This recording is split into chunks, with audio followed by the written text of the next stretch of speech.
Hello, boys and girls. We are getting ready to read our story for today, but to begin with, we're going to talk about our reading strategy. Remember last week we began talking about the strategy of rereading. When you read something, sometimes it doesn't make very much sense and you don't understand it. Good readers will reread or read the text again until they understand. Let's look at this book and see how a good reader can use the strategy of rereading to understand the story. I read here, she had many children, and we find out it's talking about a tree because over here we see the picture.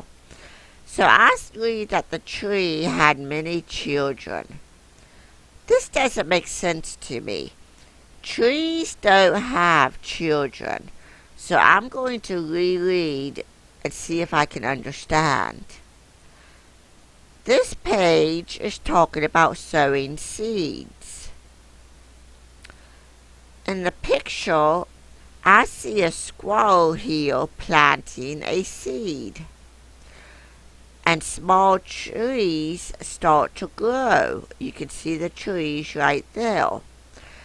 After I reread, I understand now that she has many children means that the tree's seeds grew into little trees.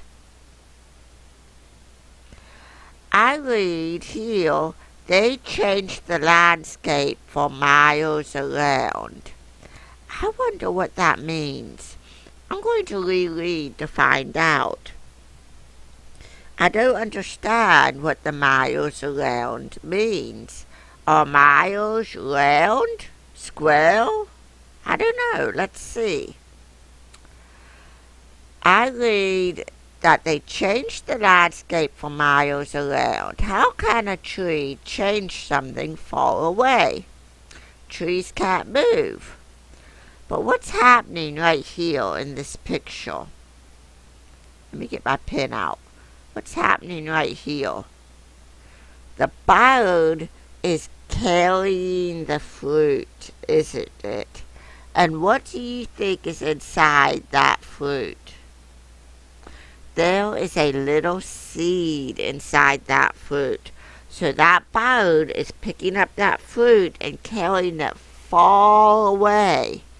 That is how a tree can change the landscape far away, because birds can carry that fruit really far, farther than the trees even know about.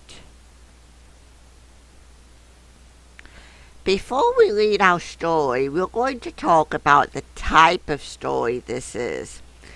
This is an informational text. What do you remember about informational texts? To begin with, they give information about real things.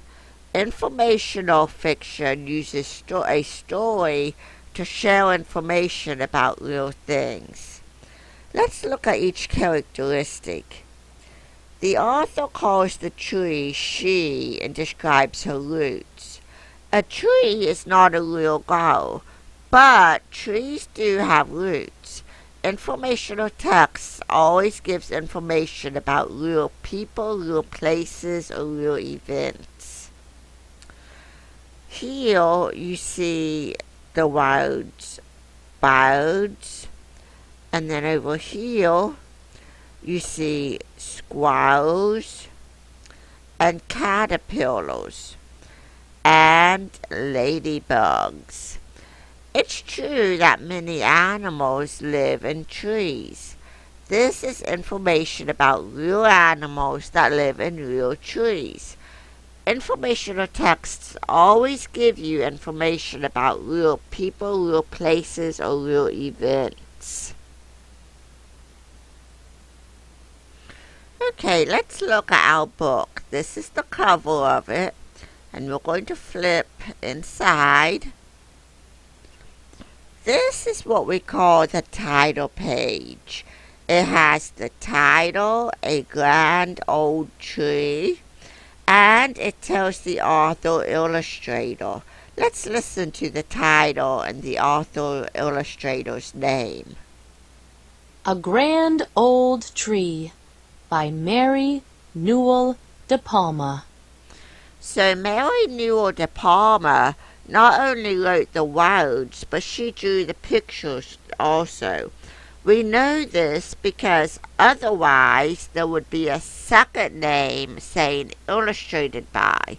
Since we don't have that, since we only have one name, we know she wrote the words and drew the pictures.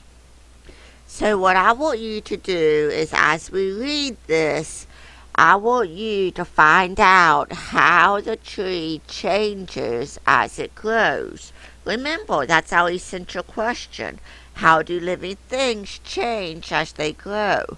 So I want you to figure out, how does this tree change as it grows? Once there was a grand old tree. Her roots sank deep into the earth. Her arms reached high into the sky. She was home to many creatures. Birds nested among her branches. Squirrels scurried through her leaves. Caterpillars and ladybugs crawled about. The grand old tree flowered, bore fruit, and sowed seeds. She had many children. They changed the landscape for miles around, perhaps even farther than the old tree knew. The grand old tree lived a long, long time. She basked in the sun, bathed in the rain, swayed in the breeze, and danced in the wind. She grew and shed. Many millions of leaves. At last, the grand old tree was very, very old. Her branches no longer swayed and danced, but cracked and snapped in the wind. Finally, she fell, and snow gently covered her. The old tree died. She no longer flowered, bore fruit, or sowed seeds. But she was still home to many creatures. Raccoons nested in her trunk.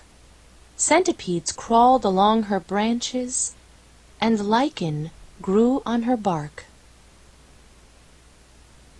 The grand old tree slowly crumbled. She became part of the earth. Today the roots of her grandchildren sink deep into this earth. Their arms reach high into the sky. They are home to many creatures. Just like the grand old tree.